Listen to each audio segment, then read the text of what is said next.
भैया ये कोई आम स्विफ्ट नहीं है, यहाँ पे दो एग्जॉस्ट दिए हुए हैं भाई, और करोल बाग से लगाए हुए नहीं, असली है। और ये देखो आप यहाँ पे अलॉयज अलग अलग वाले, ऐसा कैसा भाई, इंडिया में तो ऐसे अलॉयज नहीं मिलते। इंटीरियर भी अगर आप देखोगे तो इंटीरियर में काफ़ी सारे चेंजेस है। आप यहाँ पे देखोगे रेड स्टिचिंग वगैरह, काफ़ी सारा माहौल दिया हुआ है। ये देखो स्पोर्ट लिखा हुआ है, जी हाँ ये स्विफ्ट स्पोर्ट है। और इंजन दिखाऊं आपको मैं? वेल इंजन चला के दिखाता हूँ मैं आपको, ऐसे क्या, क्योंकि भैया इस इंजन का मजा देखने में कम और चलाने में ज्यादा है। आपकी रेगुलर स्विफ्ट से कहीं ज्यादा फास्ट है ये गाड़ी। और ट्रस्ट मी, अगर मैं आपको इस गाड़ी के बारे में आधी फीलिंग भी पहुंचा पाया कि किस तरीके से गाड़ी मुझे फील हो रही है, मैं आपको बता पाया, तो मुझे थोड़ा अच्छा लगेगा कि 5-6 साल से जो मैं ऑटोमोबाइल प्रेजेंट कर रहा हूँ आपको, वो थोड़ा बहुत तो वर्थ इट है ही। नमस्कार दोस्तों, मेरा नाम गगन चौधरी है और स्वागत है आज के इस वीडियो में, जहाँ पे हम बात करेंगे सुजुकी स्विफ्ट स्पोर्ट के बारे में, जो कि आती है 1.4 लीटर के बूस्ट जेट इंजन के साथ में, विच इज टर्बोचार्ज। तो चाबी से शुरुआत करते हैं कि क्या कुछ चीज़ें जो है आपको यहाँ पे मिलती है। सिमिलर सी चाबी जो हमने इंडिया में देखी है वही मिलती है, लॉक और अनलॉक, सिंपल सी दो चीज़ें। कोशिश करूंगा कि वीडियो में शॉर्ट रखूँ और उन्हीं चीज़ों की बात करूँ जो रेगुलर स्विफ्ट से जो है अलग आती है स्विफ्ट में, और ड्राइविंग की ज़्यादा बात करें, क्योंकि वहाँ पे एक्चुअल में इस कार को चलाने का जो मज़ा है वही है इस चीज़ में, इस गाड़ी में मेन। एनीवे, फ्रंट में वही लाइट वगैरह आपको मिलती है, वही फॉग लैम्प वगैरह। ये कार्बन फाइबर फिनिश जो है उसका इस्तेमाल किया जाता है, नकली कार्बन फाइबर है ये, ऑब्वियसली असली नहीं है। यहाँ पे रडार जो है वो मिलता है, यूके में नॉर्म है, सेफ्टी नॉर्म। इसमें कुछ सेफ्टी फीचर देख के आप घबरा जाओगे कि भाई ये स्विफ्ट में इतने सारे सेफ्टी फीचर आते हैं। ओवरऑल जो बाहर की शीट वगैरह की क्वालिटी है वो सेम ही है जैसे इंडिया में आती है। हाँ, अंदर जो चैसी वगैरह है उसमें जरूर हो सकता है कुछ रीइंफोर्स मटेरियल जो है वो लगाए गए होंगे, स्पेशली क्रम्पल जोन वगैरह वाली साइड में, बाकी सब चीज़ें सेम है। ये आप जो व्हील देख पा रहे हैं, बेहतरीन सुंदर व्हील जो है, ये डेफिनेटली इंडिया में नहीं मिलता है रेगुलर स्पोर्ट में, रेगुलर स्विफ्ट में या स्पोर्ट में मिलता है। 195/45 R17 ये साइज टायर की, और बहुत ही सुंदर जो है ये व्हील दिखते हैं। पीछे अगर आप यहाँ पे आओगे तो आपको रियलाइज हुआ कि रियर में भी डिस्क ब्रेक जो है वो यहाँ पे दिए जाते हैं, और ब्रेकिंग जो है उसकी वजह से बहुत ही बेहतरीन होती है, उनकी भी बात करेंगे आगे चल के। पीछे यहाँ पे स्विफ्ट स्पोर्ट लिखा आता है, हाइब्रिड लिखा आता है। अब ये वाली गाड़ी जो है थोड़ा सा लेट डाउन है, मतलब जो पहले नॉन हाइब्रिड वर्जन आता था वो एक्चुअली ज़्यादा पावर ऑफर करती थी और ज़्यादा फास्ट थी। जब इससे ये हाइब्रिड आया, इंजन वही 1.4 है बट उसकी पावर थोड़ी सी कम कर दी है, बट इंजन में एक कैरेक्टरिस्टिक ऐड किया गया जिसकी अभी चलाते हुए बात करेंगे, तो वो थोड़ा चेंज हुआ है। यहाँ पे भी फेक कार्बन फाइबर फिनिश है। ये एग्जॉस्ट जो है वो दो में डिवाइड हो जाता है, नीचे ही जो है दो में डिवाइड हो जाता है, एक टिप इधर है एक टिप उधर है। अनफॉर्चुनेटली स्विफ्ट जो है उसमें काफ़ी सारी अच्छी चीज़ें हैं इन टर्म्स ऑफ स्पोर्टीनेस। आवाज़ स्पोर्टी नहीं आती है, काश जो है सुजुकी इसमें स्पोर्टी आवाज़ जैसा कुछ जो है जुगाड़ कर देती तो मज़ा आता। एनीवे, अंदर चलते हैं और वहाँ कुछ क्या कुछ चीज़ें हैं वो उसकी बात करता हूँ। एक बार अंदर जाने से पहले मैं आपको इंजन पे जो है वो खोल के दिखा देता हूँ। तो इंजन बेस जो है वो यहाँ से खोला और बूस्टर जेट इंजन जो है वो यहाँ लगा हुआ है। अनलाइक जो अपनी स्विफ्ट में 1.2 में जो है यहाँ पे इंजन में इस जगह पे काफ़ी गैप होता है, यहाँ पे गैप नहीं है, एकदम सही फिट जो है इंजन, एकदम स्नग फिट आप कह सकते हो, वो यहाँ पे आता है। बूस्टर जेट इंजन लगा हुआ है और हाइब्रिड वाली बैटरी जो है वो अंदर लगी हुई है पैसेंजर और ड्राइवर सीट के नीचे, और जो एक मेन बैटरी होती है वो वहीं पर लगी हुई है, मतलब जो बाकी गाड़ियों में जो बैटरी होती है वही। अब देखो यहाँ पे रेड स्टिचिंग है, सॉरी रेड स्टिचिंग है, रेड इंसर्ट्स, और ये काफ़ी फेक से यहाँ पे लगते हैं, इतने बढ़िया ही नहीं लगते। क्वालिटी प्लास्टिक वगैरह की सब वही है। जो अच्छी चीज़ लगती है वो है ये रेड स्टिचिंग और ये स्पोर्ट जो लिखा हुआ है, और ओवरऑल सीट का ये जो बूस्टर सपोर्ट है, यहाँ पे जो सपोर्ट है, सीट जिस तरीके से आपको होल्ड करती है, बेहतरीन तरीके से सीट जो है यहाँ पे होल्ड करती है। कोई एडजस्टमेंट नहीं है बट सीट जो है होल्ड आपको बहुत अच्छे से करती है। यहाँ पे आप देख पा रहे हैं SRS एयरबैग जी है, इस गाड़ी में एयरबैग जो है वो बहुत सारे आते हैं और काफ़ी ज़्यादा जो है सेफ्टी फीचर से लोडेड आती है। एनीवे, मेटल आपको नीचे जो है पेडल्स जो है उसमें मेटल एल्यूमिनियम फिनिश जो है वो यहाँ पे दिख जाएगा। इधर आता हूँ मैं, यहाँ पे लेन कीप असिस्ट, ये आपके पास में forward collision warning, parking chyme, इस इंजन स्टार्ट स्टॉप, और ये ट्रैक्शन कंट्रोल जो है उसके बटन आपको यहाँ मिलते हैं। गाड़ी में स्टार्ट कर लेता हूँ, और यहाँ पे जो है आपको कुछ इस तरीके का स्टीयरिंग मिलता है, फ्लैट बॉटम टाइप मिलता है, अच्छी ग्रिप है स्टीयरिंग की, रेड स्टिचिंग है, ये देखो आप रेड स्टिचिंग आप यहाँ देख पा रहे हैं, और जो पकड़ है स्टीयरिंग की वो बहुत ही अच्छी है, काफ़ी अच्छी पकड़ है, काफ़ी हैवी जो है वो स्टीयरिंग ओवरऑल है, मतलब वजन बहुत है स्टीयरिंग में, जब आप घुमाएंगे तब, स्पेशली जब गाड़ी चल रही हो तब काफ़ी वजन जो है महसूस होता है। इसके बाद में आपको कोई भी रेन सेंसिंग वाइपर जैसी चीज़ नहीं मिलती, ऑटोमेटिक हेडलैम्प जरूर यहाँ पे दिया जाता है, बट रेन सेंसिंग वाइपर जो है वो यहाँ पे नहीं मिलता है, रेगुलर वाइपर जो है वो यहाँ दिया जाता है। एनीवे, इधर आपको limiter with cruise control, adaptive cruise control, मतलब आगे आगे जो है गाड़ी कितनी दूर है उस हिसाब से अडेप्ट करके जो है चलने वाला क्रूज कंट्रोल यहाँ मिलता है। इसके बाद में ये सारी इन्फॉर्मेशन जो है टॉगल करने के लिए इंफोटेनमेंट सिस्टम को, ये वही है इंफोटेनमेंट सिस्टम जो इंडिया में हमने स्विफ्ट में देखा है वही मिलता है। ऊपर SD कार्ड लगा हुआ है, इंडिया में आता है क्या SD कार्ड लगा हुआ है? स्लॉट तो आता है आई थिंक, बट नहीं, ये नेविगेशन के लिए जो SD कार्ड यहाँ पे लगा हुआ है। एंड्रॉइड और एप्पल का दोनों से चलता है, दोनों चीज़ें। और यहाँ पे जो है आपको ऑटोमेटिक क्लाइमेट कंट्रोल भी मिलता है, ये रेड इंसर्ट जो है वो अगेन यहाँ पे भी मिलते हैं। ऊपर आपको कोई भी सनरूफ या ऐसी चीज़ नहीं मिलती है, ना ही यहाँ पे जो है इलेक्ट्रोकॉमिक मिरर मिलता है, मैनुअल वाला ही मिलता है। बट ये जो आप एमआईडी देख रहे हैं इसमें कुछ कुछ फीचर एक्स्ट्रा मिलेंगे। ये तो बूस्ट जो है वो आपको कितना काम कर रहा है वो दिखाता है, और ये एनर्जी कैसे फ्लो हो रही है हाइब्रिड बैटरी की वो दिखा रहा है। और अगर आप दबाए रखें सेटिंग्स में आप जाएंगे तो सेटिंग्स में भी कुछ कुछ चीज़ें जो है एक्स्ट्रा मिलेगी, जैसे कि आपको ये सब सेटिंग्स तो मिलती होंगी, ऑयल चेंज, IS, TPMS नहीं मिलता होगा वहाँ पे, ये TPMS यहाँ मिलता है। साइन रिकग्निशन, बेसिकली स्पीड कितनी आगे वो पढ़ के यहाँ पे दिखा देता है कि स्पीड 50 की है, 60 की है। मैं माइल्स पर आवर की बात कर रहा हूँ, ये भी स्पीड जो आप देख पा रहे हैं माइल्स पर आवर में, लेकिन यहाँ बीच में स्पीड मैंने चेंज कर दी है, किलोमीटर पर आवर में आपको दिखाएगा। BSM यानी कि ब्लाइंड स्पॉट मॉनिटरिंग, जी हाँ, ब्लाइंड स्पॉट मॉनिटरिंग और हीटेड जो है आपके पास में मिरर्स आते हैं, तो वो भी यहाँ पे जो है वो आप देख सकते हैं, और वो सेटिंग आप कर सकते हो। सेम में यहाँ पे जो है RCT यानी कि रियर क्रॉस ट्रैफिक अलर्ट जो है वो भी ऑन ऑफ आप करना चाहें तो वो आप कर सकते हैं। ये सब सेटिंग्स आपको जो है थोड़ी सी एक्स्ट्रा मिलेगी। और ऑब्वियसली जो आप ओवरऑल इंस्ट्रूमेंट क्लस्टर देख रहे हैं ये भी थोड़ा आपको अलग मिलेगा। आवाज़ अनफॉर्चुनेटली इस गाड़ी में नॉर्मल सी आती है, कुछ खास नहीं आती है। रेड लाइट जो है एम्बियन लाइट आपको अलग अलग जगह में देखने को मिल ही रही है, और miles per hour, kilometre per hour में आपको जो है ये टैकोमीटर देखने को मिलता है, स्पीडोमीटर देखने को मिलता है। तो ये सब चीज़ें हैं ओवरऑल।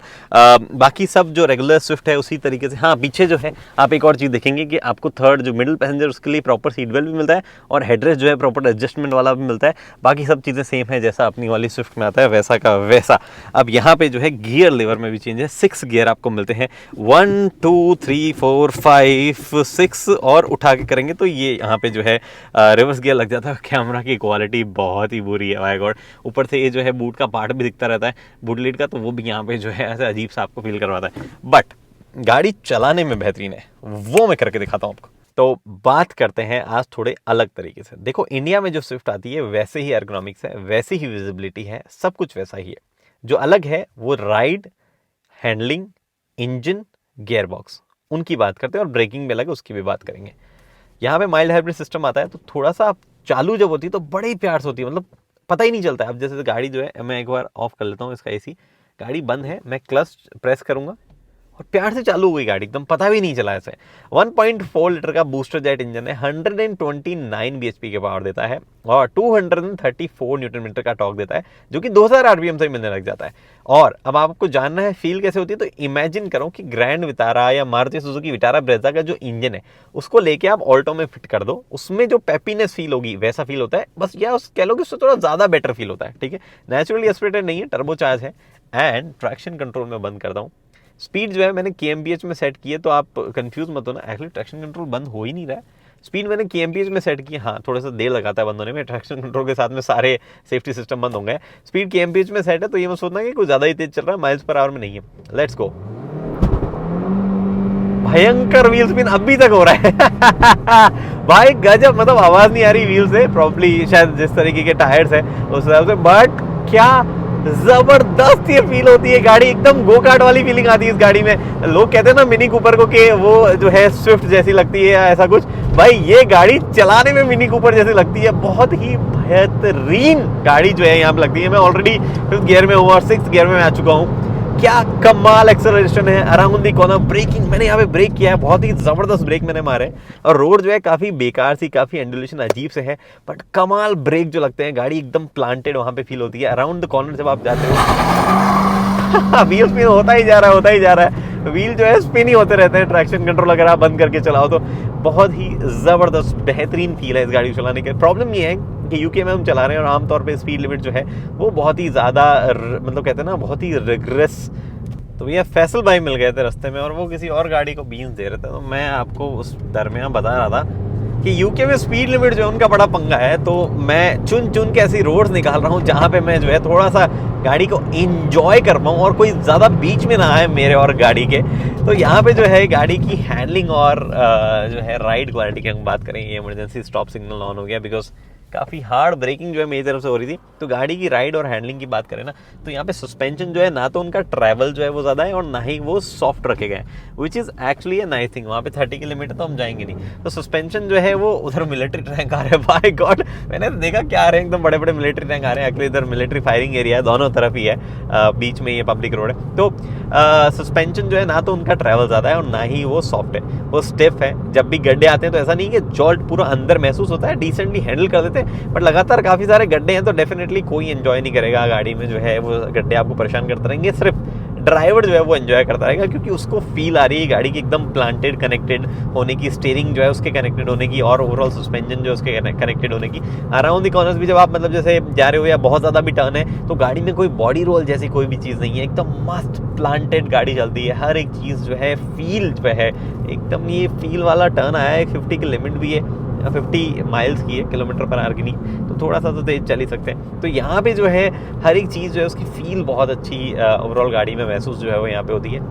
ये एम्बुलेंस जा रही है, एम्बुलेंस बाय द वे मेरा नाक जो है वो थोड़ा सा ब्लॉक्ड है, इसलिए मेरी आवाज़ आपको थोड़ी सी अलग लग रही होगी, रेगुलर दिनों से जो है थोड़ी सी अलग आवाज़ आप महसूस कर रहे होंगे। तो बात बच रही थी कि भैया कैसा है हैंडलिंग। तो हैंडलिंग जो है वो मुझे लगता है थोड़ा सा बीच में, मतलब ये जो हल्का सा पॉइंट है यहाँ पे थोड़ा सा वीक है स्टीयरिंग, उसमें मतलब वो प्रॉपर बात नहीं है जो होनी चाहिए, जिस तरीके का वेट होना चाहिए। अगर वो हो जाता तो ये स्पोर्ट कार टेरिटरी में जो है गाड़ी घुस जाती। बट मतलब थोड़ा सा भी आप टर्न करोगे या स्पीड अगर आप if you go beyond 50 miles an hour, या जब 80 किलोमीटर पर आवर, मतलब जैसे यहाँ पे जब भी 80 दिख जाए आपको, तो तब जो है वो गाड़ी की और अच्छी फील ओवरऑल स्टीयरिंग जो है यहाँ पे हो जाती है। आपको बहुत ही मतलब एकदम एग्जैक्टली पता चलता है कि आप किधर जा रहे हो, क्या कर रहे हो। जैसा भी 50 माइल्स पर आवर से ऊपर चलेगी स्पीड, 60 तक कोई कुछ कहने वाला है नहीं, तो मैं चला लेता हूँ, तो वो यहाँ पे जो है फील काफ़ी अच्छी होने लग जाती है।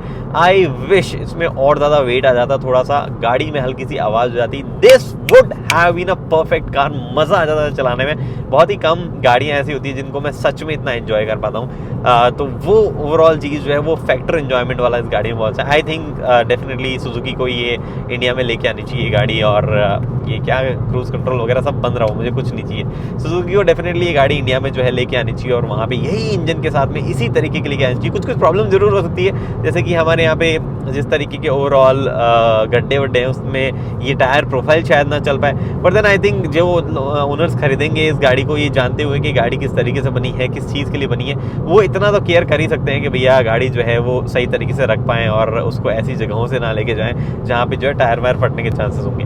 It's very nice. और फट भी गए तो भाई क्या कितना ही महंगा आएगा, तो स्विफ्ट का टायर है, जिस प्रोफाइल का टायर है बहुत टायर ऐसे मिल जाएंगे, कोई खास वो नहीं है। हालांकि इसमें तो महंगे वाले टायर अभी तो करंटली चढ़े हुए हैं, बट फिर भी आई थिंक डेफिनेटली मारुति को जो है ये गाड़ी लेके आनी चाहिए। नई मारुति ला रहा सुजुकी तो में ले आओ यार। तो ऐसे लोग बोलते हैं मारुति और सुजुकी अलग अलग है, बट डेफिनेटली वो लोग एक ही साथ काम कर रहे हैं, तो ऐसा कुछ खास अलग सिचुएशन है नहीं। गियर शिफ्ट जो है उनकी बात कर लेते हैं। गियर शिफ्ट जो है काफ़ी शॉर्ट है, मतलब ऐसा नहीं है कि आपको कुछ लंबा ऐसा कुछ करना पड़ रहा है। हालांकि एकदम बटर स्मूथ नहीं है, मतलब उसमें एक तरीके का मैकेनिकल ऐसे फील आता है कि कहीं अटक रहा है हो गया, बट स्लॉट एकदम सही जगह होते हैं। जिधर आप स्लॉट करवाना चाह रहे हैं उसी गियर में जो है वो स्लॉट होते हैं, और काफ़ी बढ़िया रैम मैचिंग होती है, काफ़ी सही जो है ओवरऑल रेंज भी है आरपीएम की, मतलब ऑलमोस्ट 6500 आरपीएम तक जो है ये इंजन चला जाता है। तो अगर आप ज़्यादा डाउन शिफ्ट करके भी निकालना चाहते हो, और बाय द वे वहाँ पे भी पावर मौजूद है, भले ही टॉर्क जो है वो आपको 2000 मतलब आरपीएम तक ही मिलने लग जाता है, बट ऑल द वे ऊपर तक भी मिलता है। मैं यही आपको बोल रहा था कि जो हाइब्रिड है उसमें जो कैरेक्टरिस्टिक बदला है वो यही बदला है कि टॉर्क जो है उसका स्प्लिट कुछ ऐसा हो गया है कि आपको हायर ड्राइव बैंड में भी मिलता रहता है। इसी वजह से जो टॉप स्पीड है गाड़ी की 210 किलोमीटर पर आवर, वो पहले भी वही थी, इंजन डिट्यून होने के बाद भी वही टॉप स्पीड रह गई है, बिकॉज ऑफ जिस तरीके का कर्व जो है वो बनाया गया है, जिस तरीके का ओवरऑल जो है गाड़ी की गियरिंग को जो है रखा गया है, उस वजह से गाड़ी काफ़ी बेहतरीन जो है वो अभी भी चलती है, लगती है, और आपको जो है मज़ा देती रहती है। एनीवे समराइज करते हैं बात को, तो बात ये है कि सस्पेंशन भले ही थोड़े से नॉटी हैं, लेकिन वो चलाने में मज़ा देते हैं, आपको कंफर्ट ज़्यादा नहीं दे पाएंगे अनफॉर्चुनेटली। तो बाकी जो भी पीछे 2 सीट्स दी उनका कोई खास मतलब नहीं, क्योंकि लोगों को अच्छा फील नहीं होगा। उनका मतलब सिर्फ यही है कि आप अपने 4 दोस्तों को इस गाड़ी में डाल के मज़े करने के लिए इस जगह पे ले जाओ, उस पर फिर चारों लोग दोस्त जो है गाड़ी बदल बदल के चला के मज़े लो, और एल्स आप सिर्फ हाईवे पे चलते रहो, उसमें भी ये गाड़ी एक्चुअली अच्छी है। बट आपको जो है ride, handling, engine, gear box सब एकदम स्पोर्टी तरीके का मिलता है। ब्रेक्स जो है वो भी कॉम्प्लीमेंट्री मतलब कॉम्प्लीमेंट करते हैं आपकी ओवरऑल जो स्पिरिटेड आप जो है राइड करना चाहते हैं उसको, तो किसी भी तरीके से आपको ऐसे लेफ्ट आउट फील नहीं होने देंगे। ये 30 माइल्स पर आवर की स्पीड लिमिट आ गई, दैट मीन्स लगभग 50 kmpl या उससे भी थोड़ा सा कम जो है, kmpl क्या kmph उससे कम हमें चलना पड़ेगा। लेकिन ओवरऑल जो है चीज़ें कॉम्प्लीमेंट करती है गाड़ी को, हर एक चीज़ जो स्टीयरिंग डायनेमिक्स वगैरह सब है।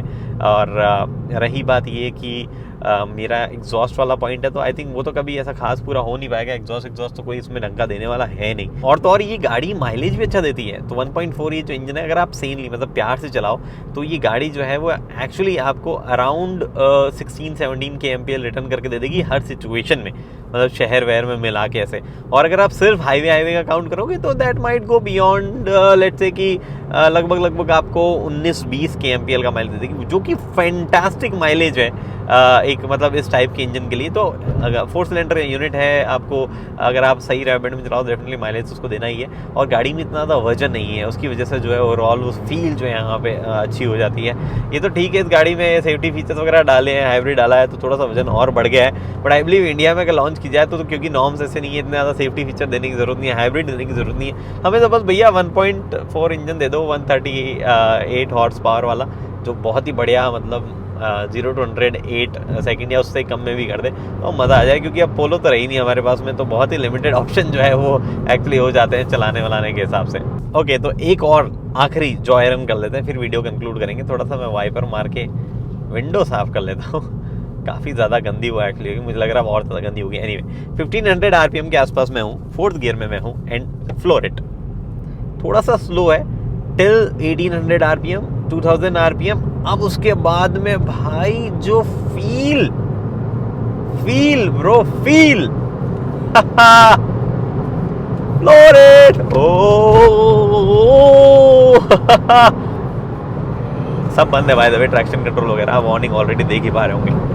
ओ काफी जबरदस्त फील है इस गाड़ी में, बहुत ही बेहतरीन कार है, मजा आ गया भाई गॉड इस गाड़ी को चला के।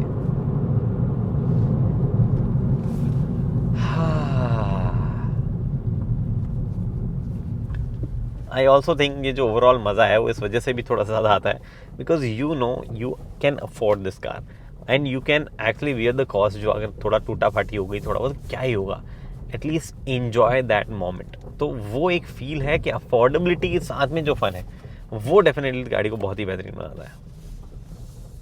तो ये सब कुछ है सुजुकी स्विफ्ट स्पोर्ट के बारे में। और ट्रस्ट मी बहुत ही बेहतरीन गाड़ी है चलाने में, क्या कमाल इंजन है। एंड आई बिलीव अगर मैं इसको इंडिया में चला रहा होता तो मुझे थोड़ा सा और ज़्यादा जो है वो मज़ा आता। हालांकि ये मज़ा जो है यूके में चलाने में थोड़ा तो किरकिरा ओवरऑल रेगुलेशन वगैरह की वजह से भी हुआ भी है, बट थोड़ा सा और ज़्यादा किरकिरा हो जाता है जब आप इसकी प्राइस सुनते हैं। जापान से ही बन के आती है और यहाँ पे जो है लगभग 20 लाख रुपए की बिकती है। और ऑनेस्टली ठीक है, मतलब क्योंकि फीचर्स लोडेड है, एडास वेडास सब आता है गाड़ी में, एमिशन नॉर्म्स वगैरह हर एक चीज़, और ऊपर से इम्पोर्ट होकर आई है तो हर एक चीज़ की वजह से प्राइस बढ़ जाती है। आई एम डैम श्योर अगर मारुति जो है इसको इंडिया में बनाने लग जाए तो जो 1.4 लीटर का इंजन है उसमें जो टैक्सेशन है उसके ब्रैकेट की वजह से थोड़ी बहुत प्राइस ज़्यादा चल जाएगी। बट फिर भी अगर वो स्विफ्ट वाले ही फीचर है जो इंडिया में आती है उस स्विफ्ट वाले, बस इंजन चेंज कर दिया जाए और सस्पेंशन ऐसे दे दिया जाए और हैंडलिंग ऐसे दे दी जाए, तो by God this car can come probably around 12-13 lakh और एक ब्रिलियंट कार होगी चलाने के मामले में। खैर डू यू नो इससे ज़्यादा ब्रिलियंट क्या होगा चलाने में? वेल i20n उसका वीडियो जल्दी आएगा।